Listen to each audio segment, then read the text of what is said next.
क्या सन 2050 तक दुबई पानी में डूब चुका होगा? और दुबई ही क्यों, श्रीलंका, नीदरलैंड और जापान जैसे देश भी पानी में डूब चुके होंगे। सोचो मैं ऐसा क्यों बोल रहा हूँ भाई। मैं कोई तांत्रिक बाबा या फिर भविष्यवाणी करने वाला बाबा नहीं हूँ। मैं आपको ये पास्ट में होने वाली कुछ घटनाएं और आने वाले समय में होने वाले क्लाइमेट चेंजेस के बेसिस पर ये सब कुछ बताने वाला हूँ।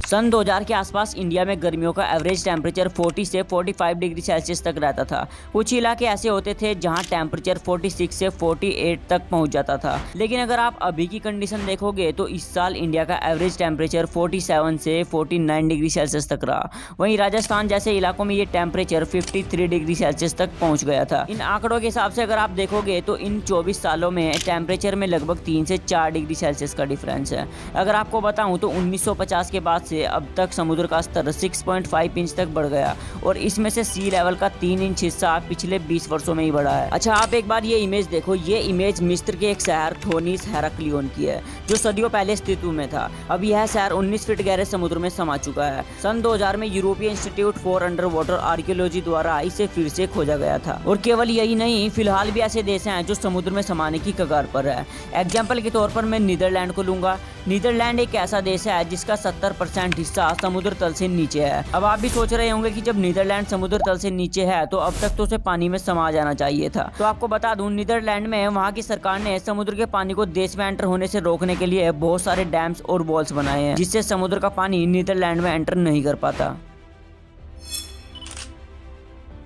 19 अप्रैल सन 2024 ये वो दिन था जिस दिन दुबई का आसमान अचानक से हरे रंग का रूप ले लेता है। वैज्ञानिक भी हैरान थे क्योंकि आज से पहले उन्होंने कभी भी ऐसी कोई घटना नहीं देखी थी। ठीक इसी घटना से पहले यानी मार्च में दुबई में इतनी बारिश हुई जितनी कि अब तक 70-80 सालों में कभी नहीं हुई थी। दुबई की सड़कें, एयरपोर्ट, यहाँ तक कि शॉपिंग मॉल्स में भी पानी भर गया था। लगभग आधा दुबई पानी में डूब चुका था। हाल फिलहाल में दुबई की सरकार पर यह आरोप लगने शुरू हो गए कि क्लाउड सीडिंग की वजह से इतनी बारिश हो रही है। तभी यूएई की सरकार की ओर से एक नोटिस जारी होता है जिसमें वो दावा करते हैं कि उन्होंने इस साल कोई क्लाउड सीडिंग नहीं की।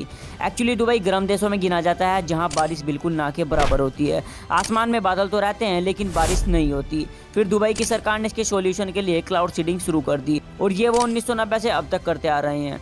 चलो ये भी समझ लो क्लाउड सीडिंग क्या होता है। जब आसमान में बादल दिखाई देते हैं तो कुछ प्लेन्स को आसमान में भेज दिया जाता है जो बादलों पर सिल्वर आयोडाइड का छिड़काव कर देते हैं, जिससे बादल संघनित हो जाते हैं और बारिश हो जाती है। लेकिन इस साल तो दुबई की सरकार ने क्लाउड सीडिंग भी नहीं की। फिर इतना बारिश क्यों हुआ? कुछ वैज्ञानिकों का मानना है कि ऐसा क्लाइमेट चेंजेस की वजह से होता है और भविष्य में ऐसा क्लाइमेट चेंज होता रहेगा। और इसी वजह से आसमान में ये ग्रीन रंग का बादल दिखा था जिसको ड्रेचो कहते हैं, जिसके बाद तेज हवाएं आती हैं और फिर बारिश होती है। पिछले 20-30 सालों से प्रदूषण और ग्लोबल वार्मिंग बहुत तेजी से बढ़ रहा है जिससे ग्लेशियर पिघल रहे हैं और सी लेवल भी बढ़ रहा है। अगर मैं भी आपको कहूँ कि इसको रोकने का केवल एक ही उपाय है, बहुत ज़्यादा पेड़ लगाओ, तो ये बकवास हो जाएगा। हाँ, ये है कि अगर आप ऐसा करते हो तो कुछ हद तक इसको रोका जा सकता है। लेकिन आज की दुनिया प्रैक्टिकल होने के बजाय सोशल ज़्यादा हो चुकी है। दुनिया में इतने पेड़ धरती पर नहीं लगाए जाते जितने सोशल मीडिया पर लगाए जाते हैं। हर साल पर्यावरण दिवस पर लाखों पेड़ लगाए जाते हैं लेकिन उनमें से कुछ ही पेड़ ऐसे होते हैं जो चल पाते हैं।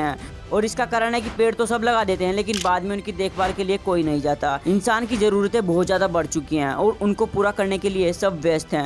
इन सब चीज़ों के बारे में सोचने का किसी के पास समय नहीं है। खैर, सोचो जिस चीज़ का थंबनेल देखकर आप ये वीडियो देखने आए हो, जब ये रियल लाइफ में होगा तो कितना खतरनाक होगा। खैर, भविष्य तो कोई नहीं जानता, भले ही ये सब सन 2050 तक न हो, लेकिन ऐसा होगा जरूर। संसार में हर चीज़ का अंत निश्चित है। भविष्य में हमारी ज़रूरतें और ज़्यादा बढ़ चुकी होंगी जिससे नए नए कारखाने बनेंगे और वाहनों का प्रोडक्शन बहुत ज्यादा मात्रा में होगा। इन सभी के चलते हमारी अर्थ का टेम्परेचर भी इंक्रीज होगा। अगर पृथ्वी का टेम्परेचर 5 डिग्री सेल्सियस तक और बढ़ जाता है तो धरती पर मौजूद सभी ग्लेशियर्स पिघल जाएंगे। आपको बता दूं, केवल ग्रीनलैंड में ही 22,000 से ज्यादा ग्लेशियर्स हैं। अगर केवल ग्रीनलैंड के ग्लेशियर्स ही पिघल जाए तो सी लेवल 20 फीट तक बढ़ जाएगा और अगर सी लेवल 20 फीट तक बढ़ जाता है तो दुनिया के कई बड़े बड़े शहर पानी में डूब चुके होंगे। इन सब घटनाओं को होने से हम रोक तो नहीं सकते, लेकिन प्रकृति को हमारी वजह से होने वाले नुकसानों को कम करके हम इन घटनाओं को होने से कुछ साल पीछे हटा सकते हैं। खैर, आज की वीडियो में इतना ही। यार, मैंने इस वीडियो में बहुत मेहनत की है तो वीडियो को एक लाइक जरूर कर देना और ज्यादा से ज्यादा एक प्यारा सा कमेंट कर देना।